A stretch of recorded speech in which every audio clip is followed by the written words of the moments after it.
Olá, amigos, sejam bem-vindos a mais um vídeo do meu canal. Eu sou o Lucas Knaip. Vamos falar de Manchester City e Chelsea. Clássico você não pode subestimar, né? É uma situação que até o improvável acontece. O improvável é o Chelsea quase roubando uma vitória fora de casa contra o Manchester City. Quase, né? Porque o Rodri, na hora que percebeu que ele estava em campo e poderia perder o primeiro jogo como titular em mais de um ano, ele foi lá e, por conta própria, fez aquele belo gol, né? Tipo, ó, tem um desvio ali no Chalobah, mas pra mim não faria diferença nenhuma. O chute já tava indo na direção do gol. E acho altamente improvável que o Petrovic, por melhor goleiro que ele seja, e fosse alcançar aquela bola. Mas a surpresa, novamente, o Chelsea conseguindo igualar o jogo contra o City, principalmente no primeiro tempo. Mas eu cada vez mais penso, né, que esse é o time, assim, com as táticas do Pochettino, vai precisar dos espaços para trabalhar, porque o Manchester City, naturalmente, por ir muito ao ataque, ele vai oferecer espaços, né? É uma coisa que a gente sempre tem que falar, não existe tática perfeita. Existem pontos positivos e existem pontos negativos, né? O quão bem você consegue impor tal tática, no final, pode definir seu sucesso. E o Guardiola faz muito bem o jogo dele, né? Não à toa o Manchester City ganhou tantas Premier Leagues, né? 5 das últimas 6, 6 das últimas 7, não importa, é muitos títulos e uma hegemonia num campeonato que tenderia a ser o mais equilibrado, né? Até porque tem equipes como o Liverpool do Jürgen Klopp, o próprio Chelsea chegou a estar forte há tempos atrás com o Antônio Conte, a gente teve, por exemplo, o Arsenal no ano passado, o quarteto muito bem, então é uma liga fácil para você ser hegemônico, isso mostra muito mérito do Guardiola. E assim, primeiro tempo do Chelsea foi a melhor estratégia possível, né? Eu acho que é aí que eu fico frustrado porque ele muda isso, né? E estava funcionando no início do segundo tempo, né? Um pouco mais depois, o início é muito ruim, mas depois o Chelsea volta a levar perigo nos contra-ataques, chega a ter a chance de fazer 2-0, mas a questão é, o Chelsea, ele estava se defendendo, mas ao mesmo tempo ele não estava retrancado, entende? Ele ia pressionar a saída de bola, ele não dava muito espaço para o City armar as jogadas, e aí usava o cobertor curto muito bem, porque aí o City não tinha tanto conforto para trocar os passes, eventualmente errava um, e aí o Chelsea fazia os contra-ataques, e há de se dizer, o Malo Gusto fez uma atuação fantástica, tanto defensivamente, parando o Doku, como indo para o ataque, e ali ele teve ali a primeira grande chance do Chelsea, que é aquele cruzamento para o Nicolas Jackson, e aí que se faz necessário o Chelsea ter um 9 de calibre, né, porque o Nicolas Jackson, ele jogou bem, inclusive ele dá assistência pro Sterling, ele é um bom jogador, ele tem virtudes, mas ele tem um grande problema, que é o que afasta bons jogadores de serem elite. Ele demora demais para finalizar, ele quer enfeitar, ele quer se sentir confortável para finalizar. Grandes centroavantes, né? Você vê os Lewandowski, esses caras aí de primeira prateleira, na primeira oportunidade que a bola veio, chuta, entende, né? E assim, eu falo até do lance lá do campeonato italiano que mudou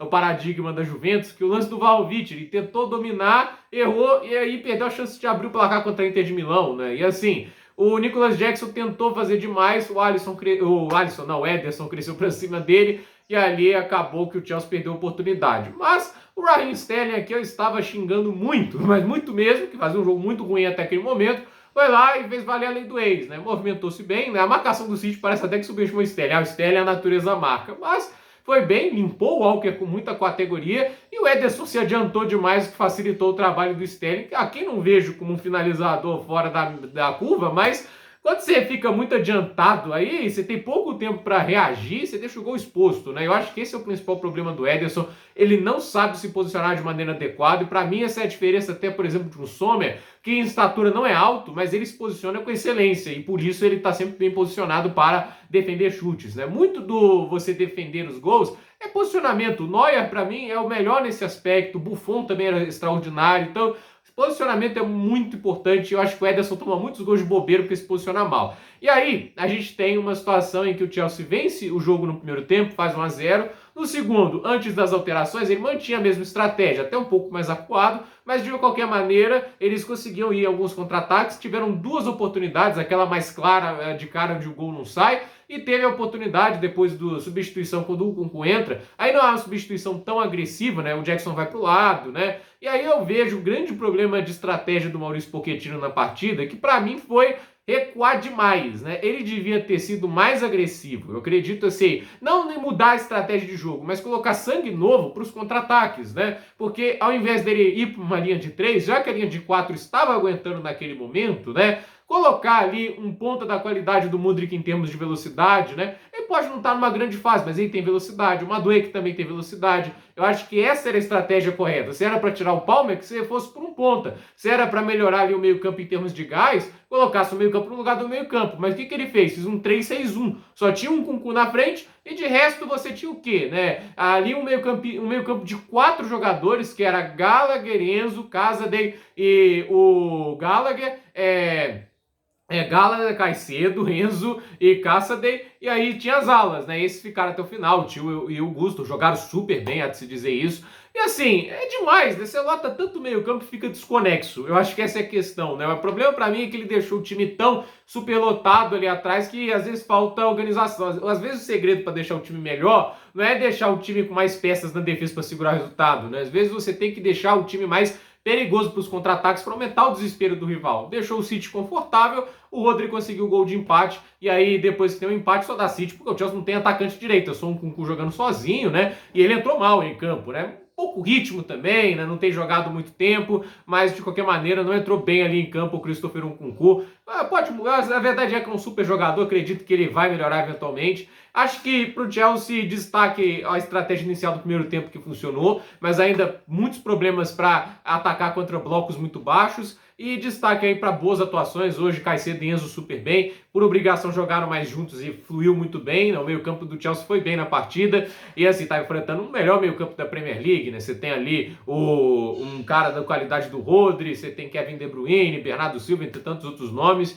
E assim, né, o Chelsea teve um bom trabalho da defesa e parabéns ao Axel Disasi, mas também é óbvio, né? O zagueiro jogando de zagueiro vai jogar melhor. Ele e o Colwill hoje jogaram super bem, né? O gol ali sai porque a água mole em pedra dura, tanto bate até que fura, né? Uma hora ia sair do jeito que o Chelsea estava jogando. Então, abdicar de jogar é um grande problema. Você pode retrancar, mas é uma lição básica que o Antônio Conte sempre nos mostrou. Quer ficar na defesa? Tem a válvula de escape, joga contra-ataque também. Se você não tiver o contra-ataque, você está deixando o adversário muito pouco preocupado com as obrigações defensivas e vai te jogar mais ainda para defesa e no final ele vai conseguir uma hora te machucar. Porque quando o Chelsea tinha a válvula de escape para o contra-ataque, a defesa do City ela tinha pouca confiança, não subia tanto e aí o City não conseguia machucar tanto assim o Chelsea. Então, erro de estratégia muito, assim, na verdade é previsível do Pochettino. Eu acho que já era meio previsível que ele ia ter medo do City, mas um ponto é melhor do que nada e isso pode ajudar o Chelsea na tabela no final das contas. Né? Se esperava uma derrota, acho que ninguém estava confiante para o Chelsea ganhar. E no final, quem é o grande perdedor do jogo é o City, porque o empate significa menos 2 pontos. E com isso, assim, com uma vitória com o jogo que está faltando, eles passam o Arsenal, ok, porém não passam o Liverpool. Nesse momento, o Liverpool depende só de si para ser campeão inglês. O City talvez até dependa porque vai enfrentar o Liverpool eventualmente, mas a verdade é que não é legal você ter a equipe de Jürgen Klopp dependendo apenas de si mesmo para ser campeão. Então, esse é um jogo que pode, obviamente, machucar bastante o Manchester City, porque sabem, até pela crise que o adversário passa, o Chelsea não faz uma boa temporada, não está vivendo um grande trabalho tático. O empate, obviamente, tem um gosto amargo 2 vezes. O City não ganhou, não é que o City foi bem no primeiro turno e depois ganhou no segundo. O City não ganha 2 vezes, chegou a estar perdendo o jogo 2 vezes. É o que eu digo, acho que o encaixe foi bom, o encaixe ali inicial, mas é aquele negócio, a ânsia de segurar o resultado, de impedir o medo de um destino cruel, é no final que te leva até ele. Então, gente, por esse vídeo é isso, dúvida nos comentários, deixe seu like, se inscreva no canal, compartilhe esse vídeo e até o próximo vídeo.